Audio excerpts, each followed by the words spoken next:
Have you ever sat in a room, completely alone, yet couldn't shake the feeling that someone, somewhere, was watching you?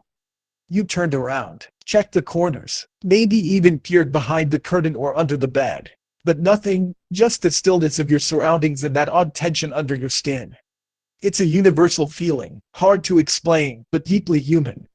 And despite how strange it seems, there's a reason this sensation persists. It's not just imagination or paranoia. It's a complex interaction of biology, psychology, evolution, and modern life that makes you feel watched when no one is there. At the core of this feeling lies your brain's relentless drive for survival. Humans evolved in environments where being watched often meant danger. The presence of predators or rival humans demanded constant vigilance. In those ancestral days, the one who noticed the rustle in the bushes or the glint of eyes in the dark had a better chance of surviving and passing on their genes. Over time, this hyper-awareness became ingrained in our nervous systems. That eerie sense of being watched was a crucial survival mechanism. It wasn't always accurate, but it was better to be wrong 100 times than miss the one real threat. This hypervigilance didn't fade just because our environments changed. Even in the safety of a locked room or a busy city, our brains still scan for cues of surveillance, just in more subtle ways. A shift in shadow, a sound slightly out of place, or the flicker of movement in the corner of your vision can trigger ancient instincts.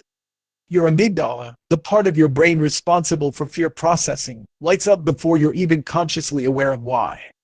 That's why the feeling can sneak up on you, even when you rationally know you're alone. Another layer to this feeling is how our brains interpret the idea of eyes and attention. Humans are incredibly sensitive to faces, especially eyes. Even infants just a few days old prefer looking at face-like patterns. It's why we see faces in clouds, cars, or the arrangement of windows on a house. It's called pareidolia, the brain's tendency to find meaningful patterns in randomness. So when you feel watched, your brain might be responding to ambiguous stimuli that resemble eyes or faces, even if they aren't actually there. It's not that you're crazy, it's that your mind is trying to make sense of your surroundings using shortcuts. Interestingly, studies have shown that people can often detect when they're being watched, even from behind.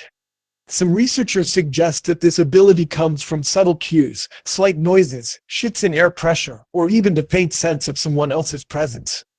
Our sensory systems are more sensitive than we usually realize. On the flip side, in the absence of these cues, the mind can still manufacture the sense of being observed, especially when we're in emotionally heightened states like anxiety, fear, or stress. Speaking of stress, that's another major contributor. When you're overwhelmed, your body goes into fight or flight mode. Cortisol floods your system, sharpening your senses and narrowing your focus. In this heightened state, your brain becomes more likely to perceive threats, even imaginary ones. A creaky floorboard, a flickering light, a curtain swaying slightly, all become possible signs of danger. You may not consciously think, someone is watching me, but your subconscious has already filled in the blanks. You feel the weight of invisible eyes, even if they're just ghosts conjured by adrenaline. There's also a psychological aspect known as the spotlight effect. We tend to overestimate how much attention others pay to us. It's tied to our self-awareness. We are always at the center of our own experiences, so it's easy to assume others are just as tuned into us. In social settings, this effect is clear. You feel like everyone notices your nervous laugh or misstep. But it bleeds into solitude too. You can internalize this constant social evaluation so deeply that it follows you into private moments.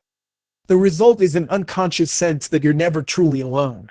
Technology has intensified this feeling in ways we don't always recognize.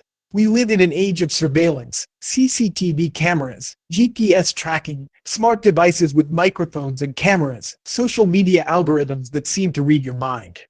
On some level, we all know that our actions are being monitored, cataloged, and analyzed.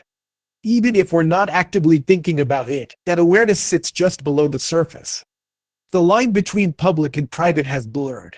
Your phone listens for voice commands, your browser tracks your clicks, your smartwatch knows your heartbeat. It's no longer paranoia to feel watched, because, in some ways, you are. This constant observation doesn't even have to be personal. It's the idea of being part of a system that's always watching, always calculating. You might not feel anxious walking down the street, but the presence of a camera on every corner subtly shifts your behavior. You act differently when you know you're being recorded, even if no one is actively watching the footage. The watcher becomes abstract, a faceless algorithm or an invisible security guard, and yet the feeling of being seen persists. It seeps into your psychology until it becomes a baseline hum in your awareness. Social media adds another dimension. We share our lives with audiences we can't always see, and we cultivate our images for likes, validation, and relevance. Even in solitude, your mind is trained to perform, to imagine what others might think, how they might react, what they might say. You begin to narrate your life like it's a story for someone else to read. That invisible audience, though not physically present, becomes a psychological presence. It's another kind of watching, internalized and constant. Religious and cultural beliefs also play a role. In many traditions, there's the concept of an omniscient being who sees all. For some, it's comforting. For others, it's a source of pressure or guilt. The idea that nothing is truly hidden adds a layer of watchfulness to existence. Even if you're not religious, these cultural narratives can shape your subconscious expectations. You might not believe in a literal divine observer, but the idea that your actions matter, that they're noticed in some larger way, can linger in your thoughts. There's also the role of personal trauma. People who have experienced stalking, abuse, or other violations of privacy are often hyper-aware of being watched. The trauma rewires the brain to remain on high alert. The mind becomes a guard tower, constantly scanning for signs of threat. Even when the danger has passed, the feeling remains. It becomes a scar on perception, a heightened sensitivity that makes you feel observed even when you're safe. The architecture of your environment can also affect this perception. Small, enclosed spaces with limited visibility can trigger claustrophobia and heighten awareness. Likewise, overly open areas with lots of windows or mirrors can create a sense of exposure. Mirrors especially are powerful. They reflect not just your image but the idea of being seen. There's a reason horror stories often involve mirrors. They create the illusion of a double presence. You see yourself, but the mind plays tricks, suggesting another being, another watcher. Let's not forget the influence of media. Movies, books, and games thrive on suspense, and the idea of being watched is a favorite trope. Whether it's the eyes in the dark, the killer in the window, or the ghost that lurks unseen, we consume these stories eagerly, and they leave impressions. You start noticing things differently after a thriller or horror film. Shadows grow teeth. Silence gains weight. Fiction doesn't just entertain. It seeds your imagination with possibilities that linger long after the screen goes dark. All of this creates a psychological ecosystem where the sensation of being watched is not only possible but inevitable. Your biology primes you for it. Your experiences reinforce it. Your environment, your culture, your technology, all add fuel to the fire. It doesn't mean you're broken or irrational. In fact, it means your brain is doing exactly what it was designed to do: anticipate, detect, protect. The problem is that in a world of constant input and abstract threats, your brain doesn't always know when to turn that alarm off.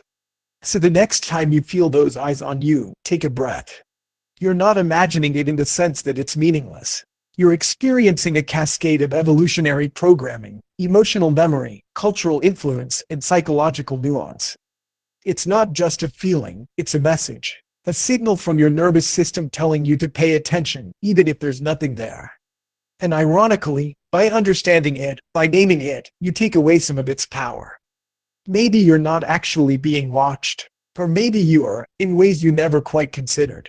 Either way, you're not alone in that sensation. It's a shared thread in the human experience, woven through time, biology, and society. It's part of what makes us human.